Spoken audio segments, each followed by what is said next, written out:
Hi,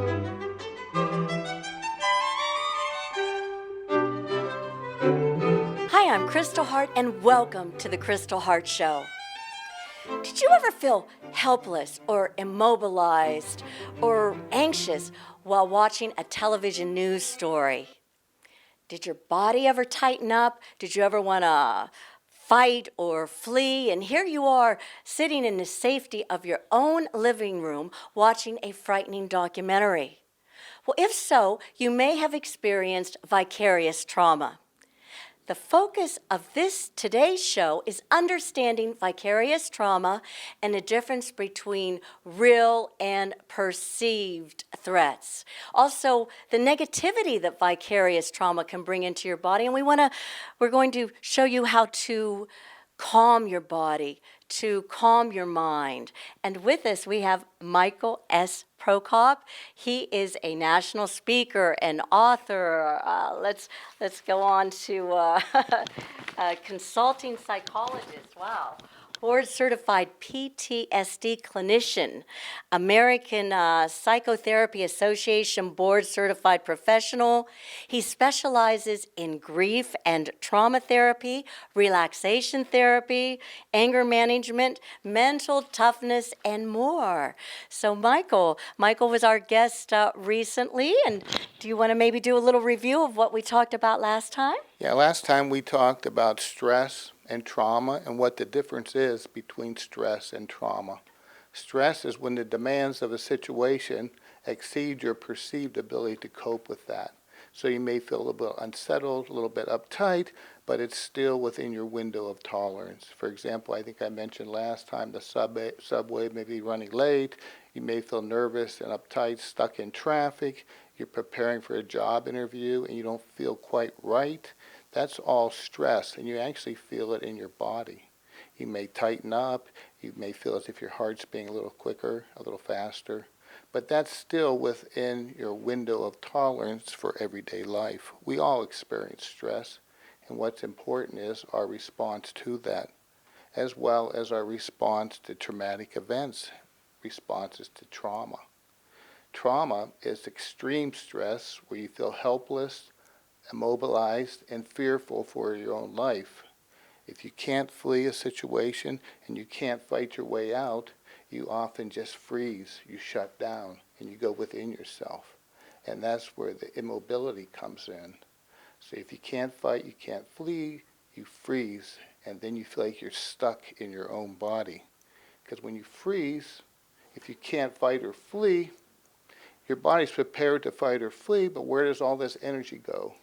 It gets stuck in your body. It needs to be released.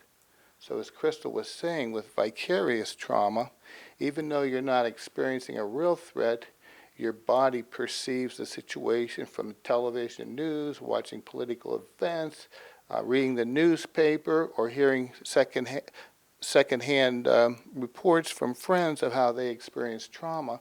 You often internalize that in your own body. So vicarious trauma or secondary trauma is the trauma you don't experience directly in terms of it's happening to you in real time, but your body perceives it as that. And that's why when you're watching a news show or a scary movie, you actually can feel, if you notice and you become aware of that, your own body tightening up. So we're going to focus on what you can do to avoid vicarious trauma and not it become real trauma to you, which is so very, very important. So we have to take a look at what we're really looking at, and that is safety issues. Because when your body tightens up, you're preparing to fight or flee. And if you can't fight or flee, you freeze, so you feel unsafe. You feel like you're locked into your own body. As I mentioned last time, tight body, racing mind, anxious feelings. So we're going to have to notice and tap into the wisdom of our body while we're watching the show, or a political event or something. Oh, I feel this in my body. Maybe that's a cue, a trigger. What can I really control? I can control the remote to shut off the TV. Bessel van der Kolk, a famous psychiatrist and one of the premier trauma therapists and educators across the country, He's also wrote the book, The Body Keeps the Score, a very powerful book. And he talked a lot in his book about vicarious trauma. And I've heard him lecture a number of times. And what Bessel would say is, go home and shoot your TV. Just Shoot your TV. I like that. And the last show, what I also like that you said is, I would only watch the Kristal Hart show. absolutely. So you could pick and choose what you need to watch. Because I've worked with clients who get locked in. It almost becomes an obsession of watching the news. And what happens is their body tightens up, almost unaware of it. Their mind begins to race, and they feel anxious. And what they're experiencing is secondary trauma, vicarious trauma, with all the symptomology of an actual traumatic event yourself. So you can see we have to create that space, step back and pause, and notice where we are, here and now in this present moment.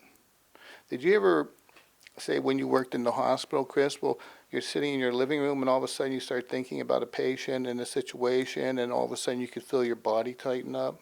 Yes. So you were no longer in your living room, you were back in that situation. Yes. Or did you ever worry about work when you were eating dinner or worry about your show while you were eating dinner? Yes. Oh, actually, you were eating the show. Or you woke up and say, when you came aware of what you were doing, and said, man, I just ate a whole dinner and I wasn't even aware of it. And we've all done that. So we're not focusing on our present moment. So we tap back into your present moment and see what you can really control. Shut off the TV. We can only take so much. And what happens is the more and more television news shows we watch, the more we experience that vicarious trauma, the more we're left with emotional residue, where you say, oh, this is almost overbearing.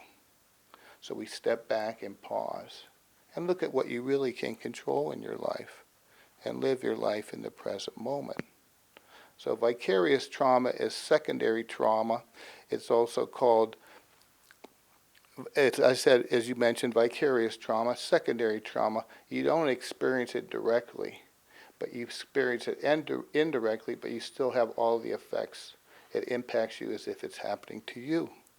Many therapists, counselors, and psychologists who deal with trauma often suffer from vicarious trauma, from repeated caseloads of traumatic events, internalizing those. So we teach our therapists to step back, pause, breathe, create a space between clients.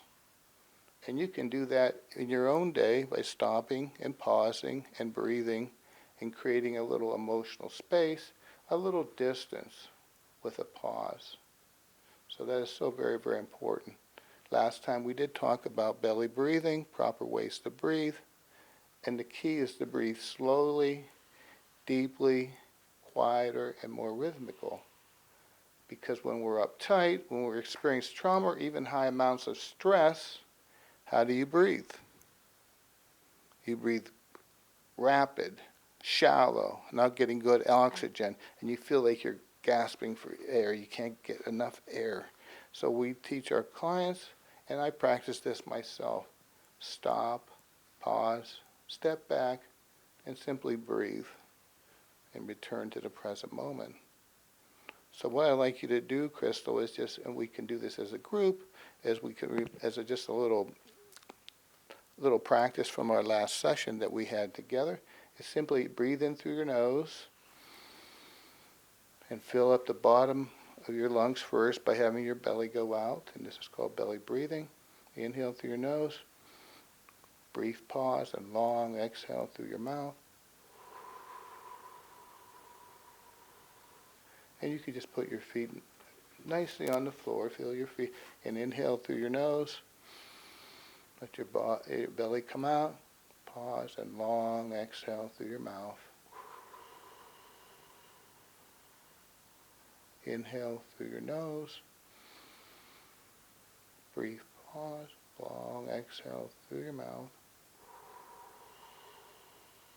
And now just follow your breath. Do not try to change your breathing pattern, but just simply follow your breath now. And as you exhale, make just a mild, quiet ocean sound.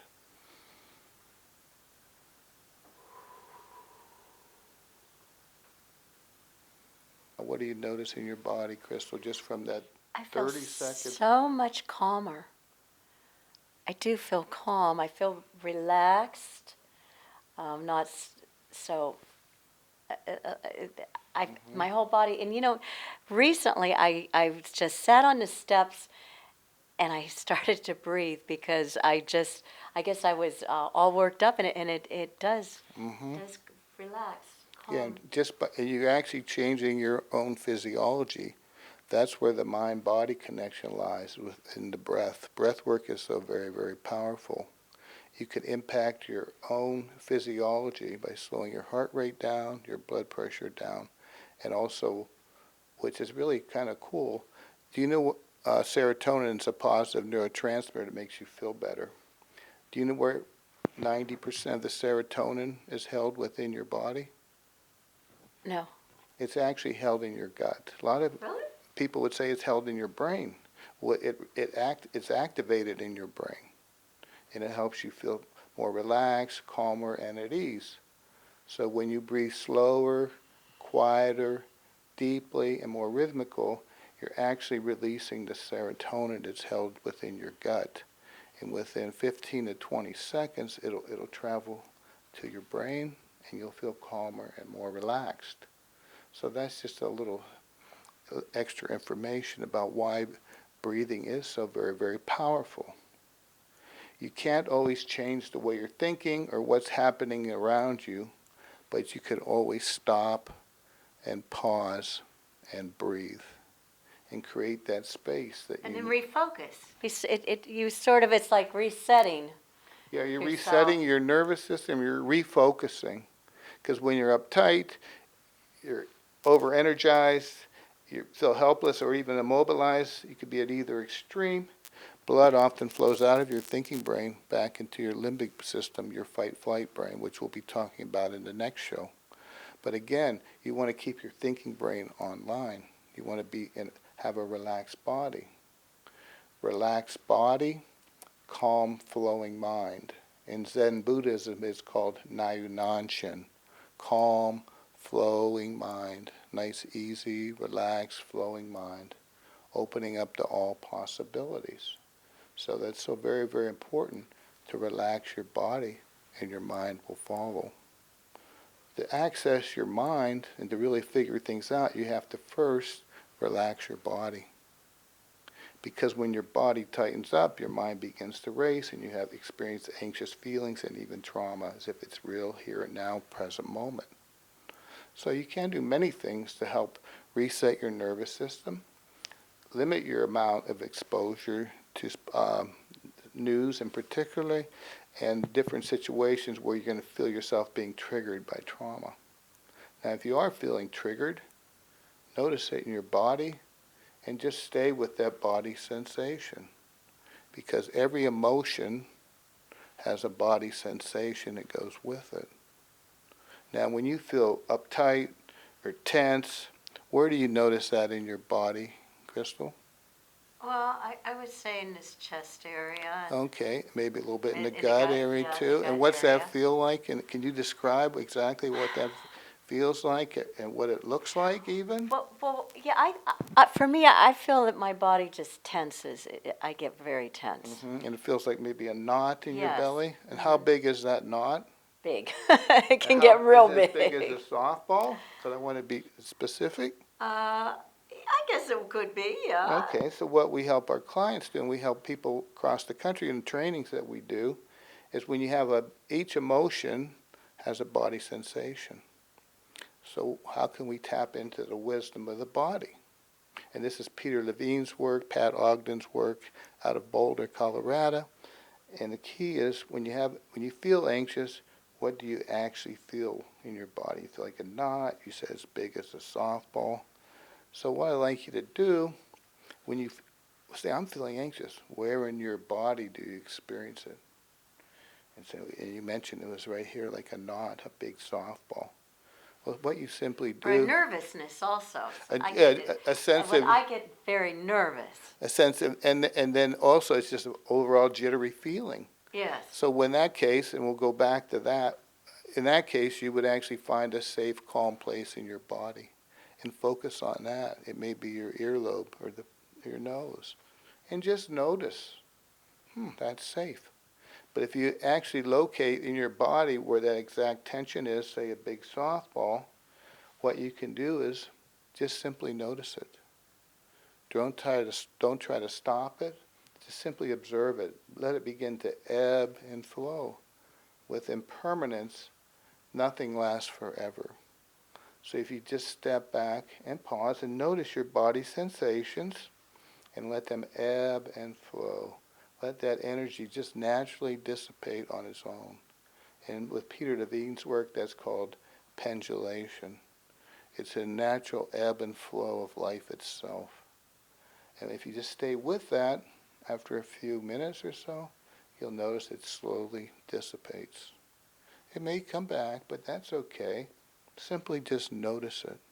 Be with it. But then how do you alleviate the problem? Let's say you're anxious because you can't make a payment. I mean, then how do you, I mean, you can alleviate it for the moment, but... Yeah, and but you can figure everything out.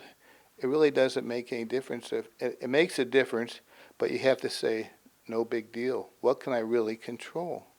I can choose how I can respond, the best I can respond. But to actually respond with your thinking brain online, you first have to slow down your body. It feels so much better to be in a relaxed body no matter what your circumstances are. And you can, with practice, and it is a practice, by practicing your deep breathing, noticing your body sensations, and simply let them ebb and flow. Because when you notice your body, it brings you back into the here and now, the present moment, the only moment we really have. And this moment can give us energy and hope. So we're not going to forget about our problems, but we're not going to live our life stuck in the future or stuck in the past. No matter how bad things are, this will eventually, we'll get through this corona. With impermanence, all things change. So if we can tap into the wisdom of our body, slow our systems down, great things can begin to happen. But the key is to step back and pause and notice what you're experiencing in your body. So many times, and I've written in my new book that's coming out probably in 4 months, hopefully, but we're getting into a few snafus in terms of putting it all together, but it's coming along nicely overall. The key is to stay focused in your present moment. This is safe. Are you safe? Do you feel safe here? I do feel safe. Okay, so if we stay in our present moment, then the future will take care of itself. And by that I mean we'll put little present moments together, as I mentioned last time. Because that's all we really have. And the present moment is the energy, gives us energy through our healing journey, which is so very, very important.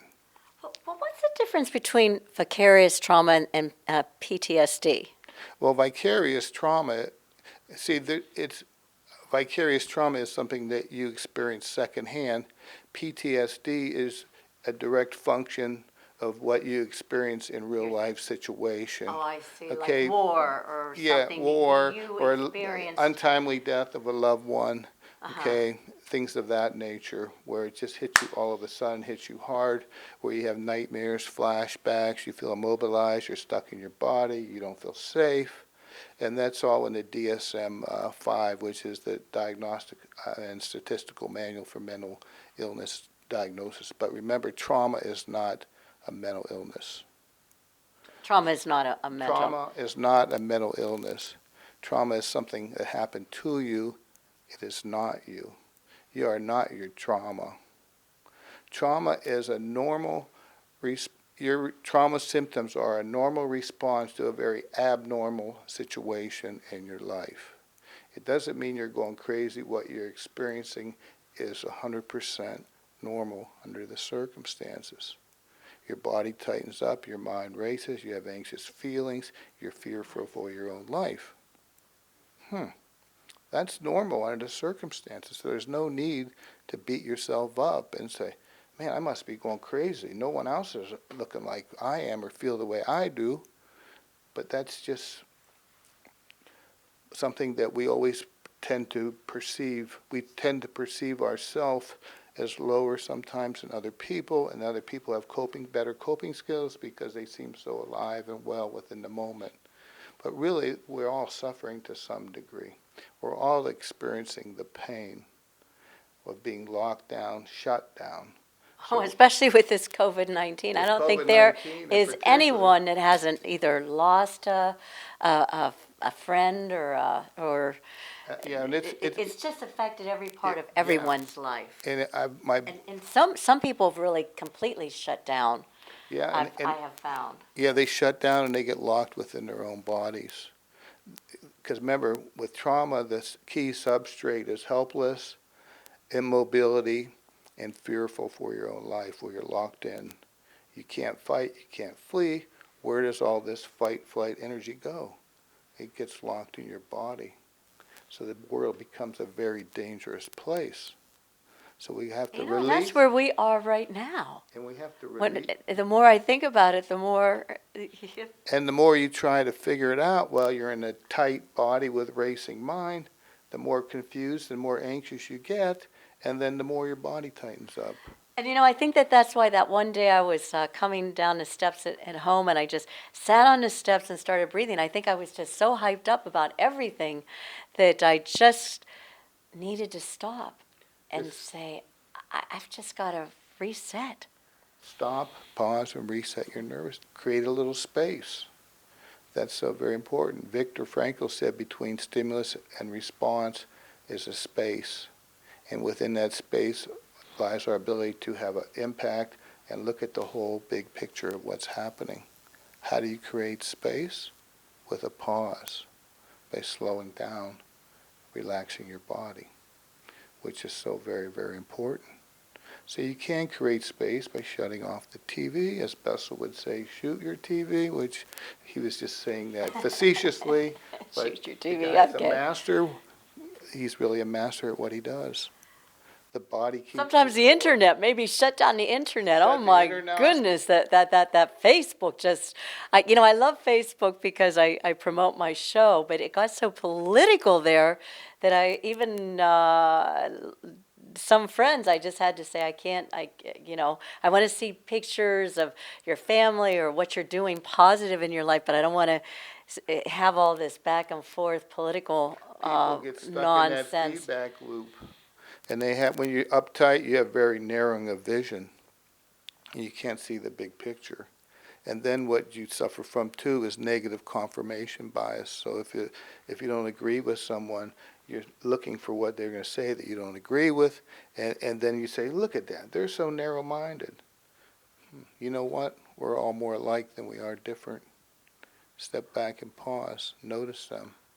I mean, that sounds easier said than done. Some people on this internet just put the most terrible things. I don't know why you would write some of these things. I mean, employers, anybody looks at this, and I don't know. Yeah, so you can limit the internet exposure, television exposure.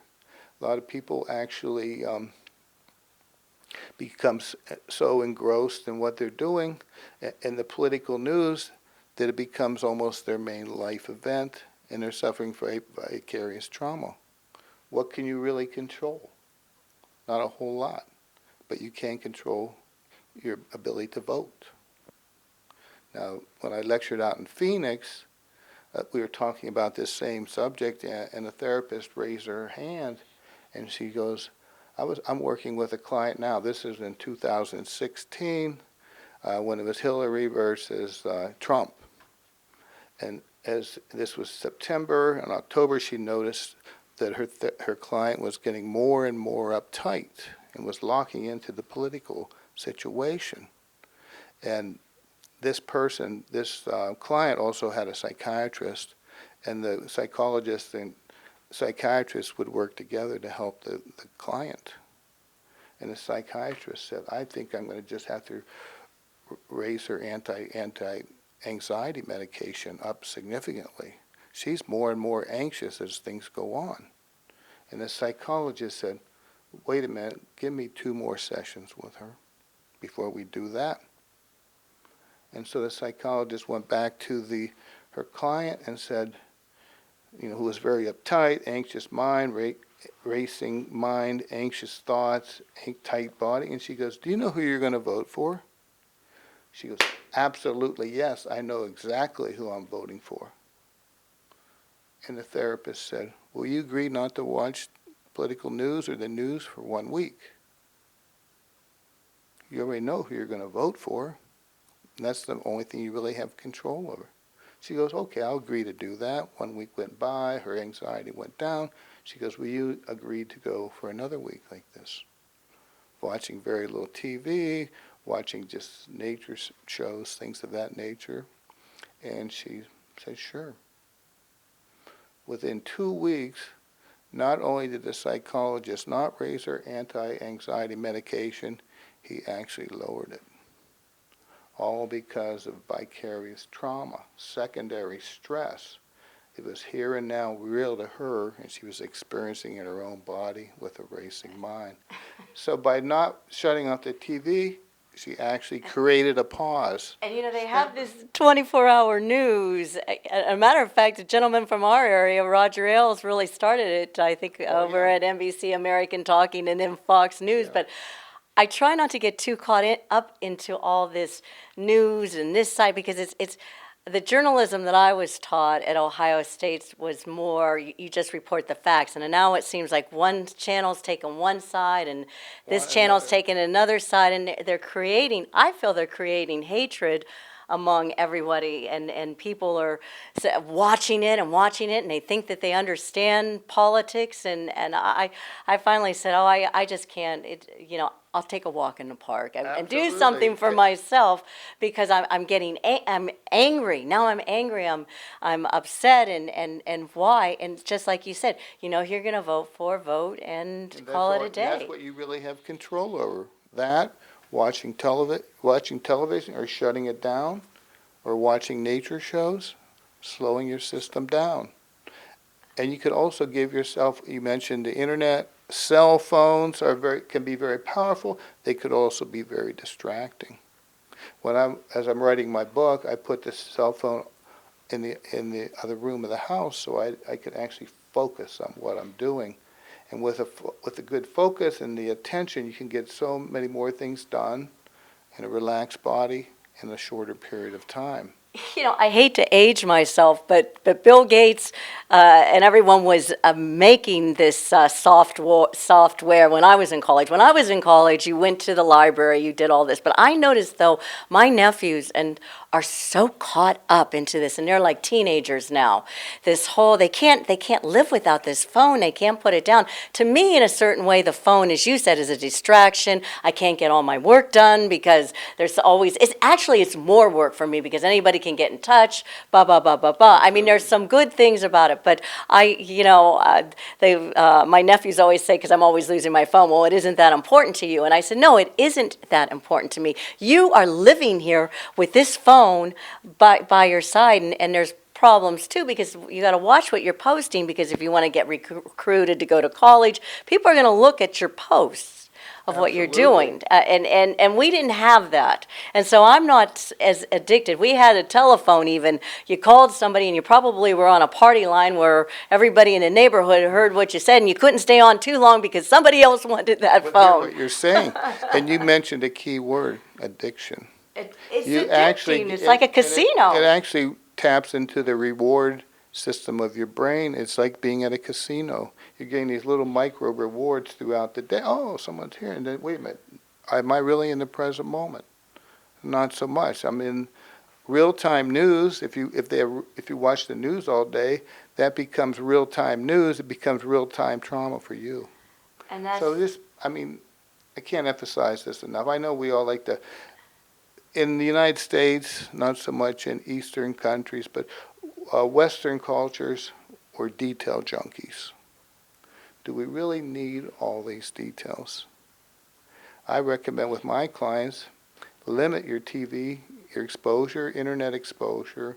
Use it to help you when you choose to. Just because someone calls doesn't mean you have to answer the phone. Empower yourself choose your times. I work in different hospitals and schools, and one of the supervisors only uses her cell phone for 1 hour a day in the evening. So she can process and stay in the moment of her real-time life, which is so very, very important. Because we do get addicted. Oh, this is kind of cool, but actually it's a form of avoidance. It takes us away from our disturbing thoughts or worries for the future. But no, let's just be with whatever is and stay with that and relax your body. So very, very, very powerful. But vicarious trauma is something that you can actually feel in your own body. And once you become aware of that, you can make changes and adjustments.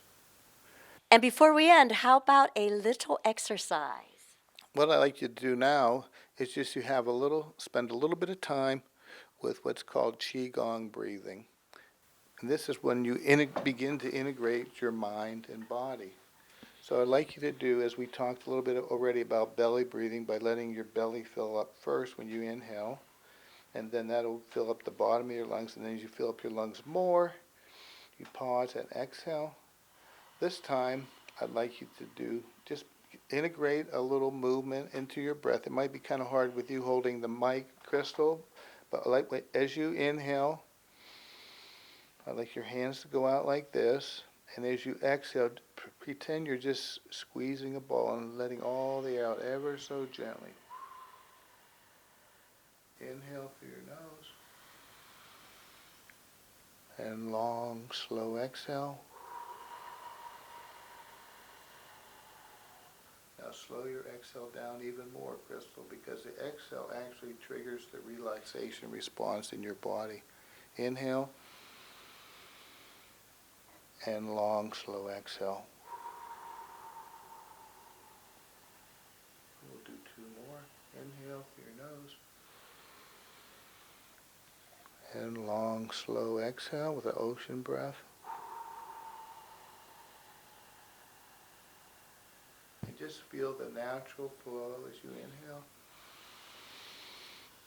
And open up to all possibilities and safety as you exhale.